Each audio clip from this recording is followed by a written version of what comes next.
అప్పుల బాధలు వెంటాడుతున్నాయా? అయితే 6 జేవిఆర్ వారి జాతిరత్నాలు ధరించండి. హలో అండి, అందరికీ నమస్కారం.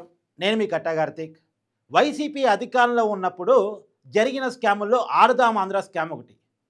రోజా గారు మంత్రిగా ఉన్నప్పుడు ఆమె చివరి 2 సంవత్సరాలు క్రీడలు, యువజన విభాగం, పర్యాటక శాఖకి మంత్రిగా పనిచేశారు.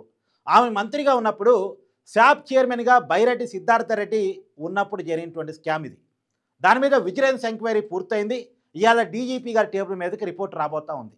డీజీపీ గారి ద్వారా రాష్ట్ర ప్రభుత్వ పెద్దలకు ఈ రిపోర్ట్ చేరబోతూ ఉంది.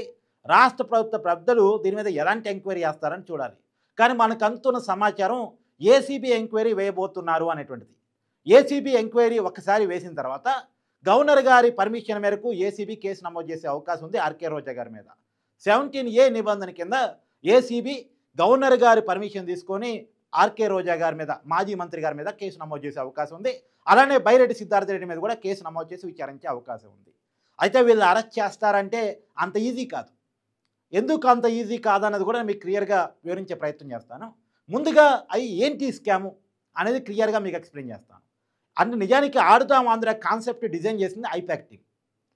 ఇది వైసీపీ కార్యకర్తల కోసం డిజైన్ చేయబడ్డ స్కీమ్. నిజానికి గ్రామాల్లో ఉన్న యువతని ఆకర్షించే దానికోసం. సహజంగా గ్రామాల్లో ఉన్న యువత వైసీపీ నాయకులను ఏమడుతారు? మా టీంకు క్రికెట్ కిట్ ఇప్పియండి, మాకు ఒక వాలీబాల్ కిట్ ఇప్పియండి. ఇది సహజంగా ఊళ్ళలో క్రీడాకారులు ఆయా రాజకీయ పార్టీ నాయకులను ఇది అడుగుతారు. కాబట్టి ఊళ్ళల్లో ఉన్నటువంటి వైసీపీ సంబంధిత కార్యకర్తలను, క్రీడాకారులను ఎంకరేజ్ చేయాలి. ఎందుకంటే ఇది ఎలక్షన్స్కి కరెక్ట్గా ఒక 6 నెలలు 1 ఇయర్ మధ్యలో జరిగినటువంటి స్కామ్. కాబట్టి ఇది గ్రామీణ స్థాయిలో ఉన్న యువతని వైసీపీ పార్టీ ఆకర్షించే దానికోసం రూపొందించబడ్డటువంటి ప్రోగ్రాం. నిజానికి వీళ్ళు అనుకున్న డిజైన్ ఒకటి, పైకి చెప్పిన ఉద్దేశాలు ఒకటి, చివరికి నెరవేరిన ఉద్దేశాలు మరొకటి. ఇది వైసీపీ ప్రభుత్వమే వైసీపీ కార్యకర్తలను నయవంచనకు గురి చేసిన స్కామ్. ఇప్పుడు వీళ్ళు అనుకున్నదే వైసీపీ కార్యకర్తలకి మనం ఏదో ఒకటి చేయాలి, వాళ్ళ క్రికెట్ కిట్లో, వాలీబాల్ కిట్లో, వాళ్ళు అనుకున్న దాంట్లో వాళ్ళని ఎంకరేజ్ చేసి వాళ్ళకు కిట్ ఇవ్వాలి అని రూపొందించుకున్నటువంటి స్కీమ్. మరి ఆ కార్యకర్తలు చేసే పనన్నా కొద్దిగా మంచి చేయాలి కదా. నిజానికి రాష్ట్ర ప్రభుత్వం శాప్ ద్వారా 119,20,00,000 రూపాయలు ఈ ప్రోగ్రాం కోసం కేటాయించడం జరిగింది. 119,20,00,000. అది కాక జిల్లాల్లో కలెక్టర్స్ జనరల్ ఫండ్ నుంచి కూడా డబ్బు రిలీజ్ చేశారు. దాదాపు ఈ ప్రోగ్రాం కోసం 400 కోట్ల రూపాయలు ఖర్చు చేశారట రాష్ట్ర వ్యాప్తంగా అన్ని జిల్లాల్లో కలిపి. ఈ 400 కోట్ల రూపాయల్లో చాలా డబ్బులు తినేశారు. ఇది అంతిమంగా విజిలెన్స్ కనిపెట్టింది. ఏ రకంగా తినేశారు? నకిలీ కిట్లు కొన్నారు. అంటే క్రికెట్ బ్యాట్ కావచ్చు, క్రికెట్ కిట్లు, వాలీబాల్ కిట్లు, ఇవన్నీ నకిలీవి కొన్నారు. అప్పట్లో పెద్ద వైరల్ అయింది ఏంటంటే, ఆ ఊళ్ళలో క్రికెట్ ఆడుతూ ఉంటే ఆడుదాం ఆంధ్ర స్కీమ్లో భాగంగా ఇచ్చినటువంటి క్రికెట్ బ్యాట్లు ఆడుతుండగానే ఇరిగిపోయినాయి అని నాణ్యత లేనటువంటి పరికరాలని కొని వైసీపీ కార్యకర్తలకు గ్రామాల్లో పంచారు. గ్రామీణ క్రీడలు ప్రోత్సహించే పేరుతో అంటే వీళ్ళు పెట్టకుండానే ప్రోగ్రామ్స్ పెట్టామని రాసుకొని డబ్బులు డ్రా చేశారు. గ్రామీణ స్థాయిలో, మండల స్థాయిలో, జిల్లా స్థాయిలో, రాష్ట్ర స్థాయిలో ప్రోగ్రామ్స్ పెట్టాలి. కానీ ఎక్కడ కూడా ప్రోగ్రామ్స్ ఫుల్ పేజ్డ్గా జరగలేదు. కానీ ప్రోగ్రామ్స్ పెట్టినట్టు ఖర్చు రాసుకున్నారు. ఆయా గ్రామాల్లో క్రీడలు పెట్టామండి, దానికి ఒక్కొక్క గ్రామంలో 10 లక్షలు ఖర్చు అయింది, లేదా 15 లక్షలు ఖర్చు అయింది, 5 లక్షలు ఖర్చు అయిన గ్రామాన్ని, గ్రామ స్థాయిని బట్టి వాళ్ళు ఖర్చు రాసుకున్నారు.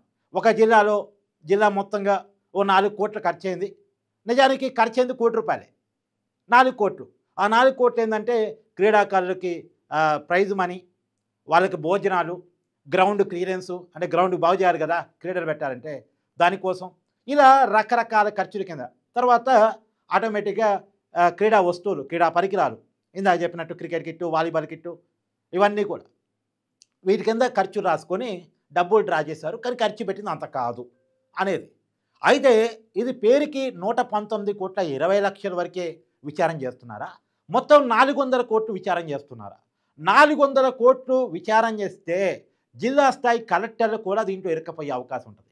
ఐఏఎస్లు కూడా దీంట్లో ఇరక్కపోయే అవకాశం ఉంటుంది. ఎందుకంటే జిల్లా కలెక్టర్ల నుంచి జనరల్ ఫండ్ను కూడా ఈ 119 కోట్లతో కలిపి ఖర్చు చేశారు ఆడుదాం ఆంధ్ర స్కీమ్ కోసం. కాబట్టి అంత దూరం ఈ విచారణ వెళ్ళకపోవచ్చు. ఈ 119,20,00,000లో విచారణ చేయొచ్చు నేను అనుకోవటం. ఎందుకంటే టార్గెట్ ఆర్కే రోజా కాబట్టి అంతవరకు ఆ రోజు జరిగిన అవినీతిలో ప్రధాన పాత్ర ఆమెదనే ఒక ఆరోపణ అనుమానం వీళ్ళకు ఉంటుంది కాబట్టి ఆమె వరకు విచారణ చేయొచ్చు. మొత్తం స్కామ్ మీద జరిగిన అవినీతి మీద మొత్తంగా ఎంక్వైరీ చేయకపోవచ్చు అని అనుకుంటున్నాను. ఇప్పుడు ఈ 119,20,00,000 ఎంక్వైరీ చేస్తేనే ఒక ఐఏఎస్ ఇరకపోయే అవకాశం ఉంది. ఇప్పుడు ఆ ఐఏఎస్ సీఎంఓలో ఉన్నారు. చంద్రబాబు నాయుడు గారి సీఎంఓలో ఆ ఐఏఎస్ ఉన్నారు. ఎందుకంటే అవినీతి ఎలా చేస్తారంటే మామూలుగా నిర్ణయాలు పొలిటికల్ లీడర్స్ తీసుకున్న మంత్రులు తీసుకున్న అప్లై అంతా అధికారుల ద్వారానే జరిగిపోయింది.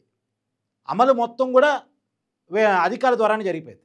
కాబట్టి అధికారులు కూడా దీంట్లో ఇరకపోయే అవకాశం ఉంది. ఏ స్కామ్ అయినా చూడండి, ఆ శాఖకు సంబంధించిన ఐఏఎస్ ఖచ్చితంగా దీంట్లో ఇన్వాల్వ్ అవుతాడు.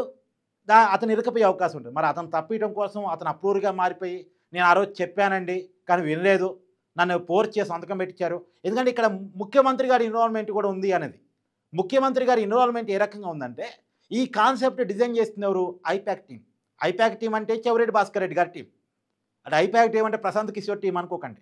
ఆ ప్రశాంత్ కిషోర్ నుంచి ఐపాక్ని రాక్కున్నారు వీళ్ళు. ఆ చెవిరెడ్డి భాస్కర్ రెడ్డి గారి దగ్గర ఉంది. ఆ చెవిరెడ్డి భాస్కర్ రెడ్డి గారి టీము ఈ ఆడుదాం ఆంధ్ర కాన్సెప్ట్ని రూపొందించింది.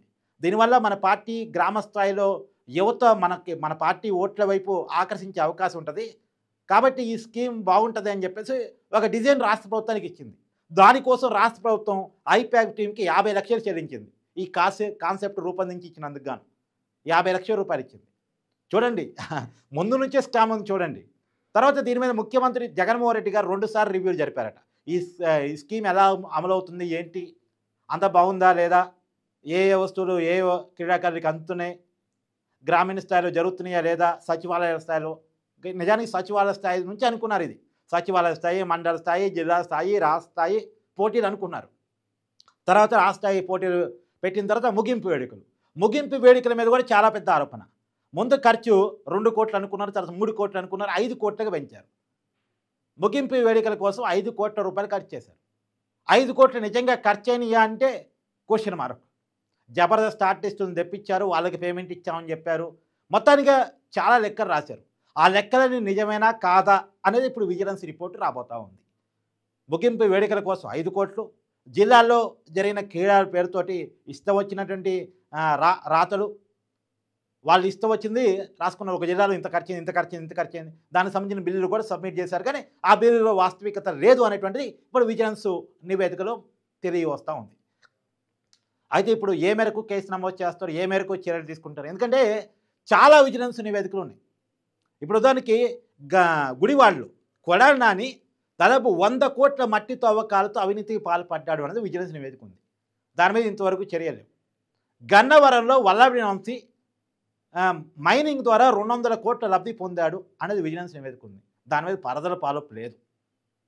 అంటే ఆ కేసు వల్లభనేని వంశీ మీద నమోదైనప్పుడు కూడా దాని మీద పరదల పాలపు లేదు. కాబట్టి ఇప్పుడు ఈ ఆడుదాం ఆంధ్ర స్కామ్ మీద కూడా ఏ రకంగా ఎంక్వైరీగా ముందుకెళ్తారు అనేటువంటిది చూడాల్సి ఉంది. కానీ ఏది ఏమైనా ఆర్కే రోజా గారి వైపు ఏది చూపిస్తున్నాయి, ఆర్కే రోజా గారి అరెస్టు వైపు రంగం సిద్ధమవుతుంది అనే సూచనలు మాత్రం కనపడుతున్నాయి. నిజంగా రాష్ట్ర ప్రభుత్వం కనుక ఈ పర్టికులర్ కేసులో ఎంక్వైరీ కనుక ఆదేశించి దూకుడిగా ముందుకెళ్తే మాత్రం ఆర్కే రోజా గారి అరెస్టు మాత్రం తప్పదు. మరి ఏ మేరకు దూకుడిగా వెళ్ళిద్ది అనేది చెప్పలేదు. Thank you.